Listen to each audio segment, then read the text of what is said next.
Hi everyone, I'm Hamse from Group 3 of Dr. Vijayan's PBL class for SIE1002 Bioethics and Safety.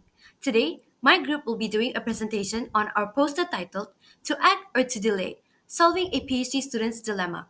First, let's have a look at what exactly our PhD student Peter is going through.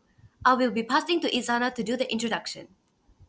Thank you, Hamse. Now, I'm Izana. Will proceed with introduction. Peter, who suspects Jimmy is fabricating data in their shared research, raising the issue will risk his relationship with their thesis advisor and might affect his recommendation letter. But staying silent could compromise research integrity, especially since both Peter and their thesis advisor rely on Jimmy's data. Next, I will go through preliminary conclusion. Peter reporting Jimmy now instead of delaying is the best course of actions. Prompt actions addresses the misconduct effectively and uphold Peter's moral responsibility. This will outweighing the potential drawbacks. Now I will pass to Al-Fatiha to proceed with similar cases to this topic. Thank you.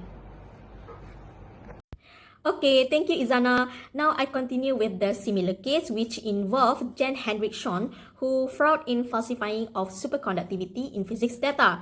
Jan Henrik Schon was a young physicist in 20 years back who published some startling physics experimental results. He and his partners claimed that they had succeeded in altering molecules that don't ordinarily conduct electricity to behave like semiconductors. They also claimed that they could make other non-conductors into semiconductors, lasers, and light-absorbing devices. Their claims were revolutionary, which implicating that computing circuitry might one day shrink to unimaginably small size. However, there was a small group of researchers who smelled something fishy with his result, so they do further checking in details and they found that Jan Henrik Schon used the same graph to illustrate the outcomes of completely different experiment, but the figure of the graph were identical. Actually, many duplicates graph in different papers on different subjects have been used by him. So the researchers ended up blowing the whistle. They're reporting him and alerting the journal where his findings were published. To make story short, Jan Henrik Schon have been banned from any publication and he couldn't publish any paper after the case. Now I pass to Wei Jun for the next part, harm test. Thank you, Al-Fatiha. Now I would like to talk about harm tests. Harm tests consider the potential harm or negative impact that an option or decision may cause to others. It involves evaluating whether the option will cause harm to individuals, groups, or society at large.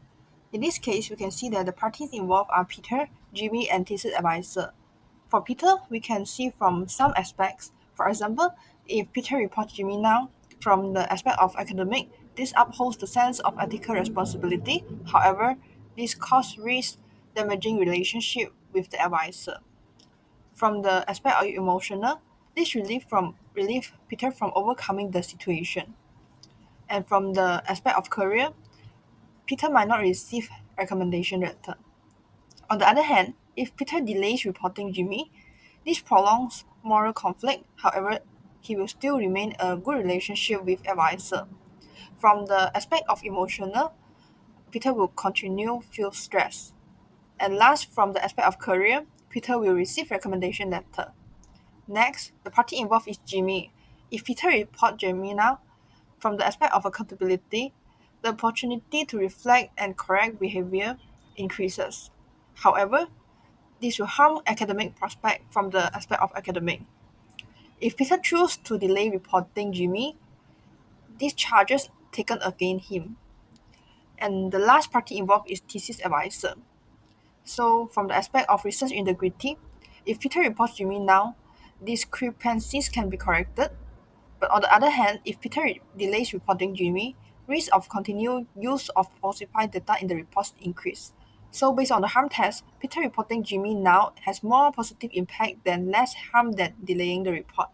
Therefore, Peter should consider addressing the issue with his advisor as soon as possible to prevent further harm from Jimmy's data. So that's all for me. Now I would like to pass to the next presenter, Hamse, to continue with fifth test. Thank you. Thank you, Wei Jun. Next, let's have a look at the second test, which is the fate test. Here we'll be assessing the stance of four different religions on what exactly Peter should be doing. So first, let's have a look at the text from Islam. Do not consume one another's wealth unjustly, but only in lawful business by mutual consent. And do not kill yourselves or one another. Indeed, God is merciful to you, and whoever does so with violation of rights and injustice, then God will put him in hell. Next, let's have a look at the text from Christianity. Then Jesus said to his disciples, "Whoever wants to be my disciple must deny themselves and take up their cross and follow me. For whoever wants to save their life will lose it, but whoever loses their life for me will find it. What good will it be for someone to gain the whole world yet forfeit their soul? Or what can anyone give in exchange for their soul?" Thirdly, let's have a look at the religious scripture for Hinduism. Therefore, giving up attachment, perform actions as a matter of duty because by working without being attached to fruits, one attains the supreme. And finally, let's have a look at the text from Buddhism. Overcome the angry by non anger, overcome the wicked by goodness, overcome the miser by generosity, and overcome the liar by truth. Hence, these four religions come into a consensus that Peter should report Jimmy to his thesis advisor immediately, as temporary gains like a recommendation letter are not worth sacrificing goodness and spirituality. Peter should do his honest duty as a responsible researcher. And by doing so, Peter will expose Jimmy's data falsification, ensuring that the work of both Peter and his thesis advisor are salvaged, benefiting everyone in the long run. Next, I'll be passing to Kayla for the third test. Thank you to Hamza for passing the mic to me. Right now, we are talking about the professional test. Within the realms of the professional test, a researcher within University Malaya must abide by the code of conduct for ethical guidelines surrounding their research. Failure to do so will result in a judicial case within UM or a dismissal. Within the legal system, multiple penal codes exist around the topics such as Section 463 for forgery, which states that whoever makes a false document or part of it with the intent of causing damage, supporting a claim, or even enter into contract with another party will be charged with forgery as it is considered fraud. Another penal code is 420 surrounding cheating, which tells the tale that anyone who cheats and causes direct or indirect harm, with or without it being a direct motive, is liable to be punished with imprisonment for at least 1 year and lasting to at least 10 years. For the case of Peter and Jimmy, the Whistleblower Protection Act of 2010 will be sufficient to protect him in the case that he tells the supervisor of Jimmy's malpractice, as the Act states that no person shall take detrimental action against a whistleblower or anyone related to them in reprisal for a disclosure of improper conduct. That's all for the realms of professional tests. I'll be passing on to Izani for the next test. Thank you. Thank you, Khalida. Hi, now I'm going to continue this presentation with publicity tests. So, if Peter's response of reporting Jimmy to his status advisor was made known to the public would surely agree with his decision. The public would proud of him for making that decision despite the chance of personal loss, that is not getting the recommendation letter, which is important. They will be grateful that he is upholding the honesty and transparency in the scientific field. This means that Peter's willingness to address the misconduct, despite the potential for professional consequences, will be seen as responsible and ethical decision. That the decision would likely earn Peter respect for his commitment of doing what is right, even when faced with personal sacrifices. Next, we will move on to the conclusion. So to conclude, Peter must report Jimmy's suspicious data promptly to protect their research integrity and reputations. Therefore, by applying the harm test, fit test, and publicity test, and also professional tests, this is the best decision that brings overall goods output, as we discussed just now. So by making this decision, it will be upholding the honesty in the field of science, which is a priority. Now I'll pass to Al-Fatiha to do the closing for this presentation.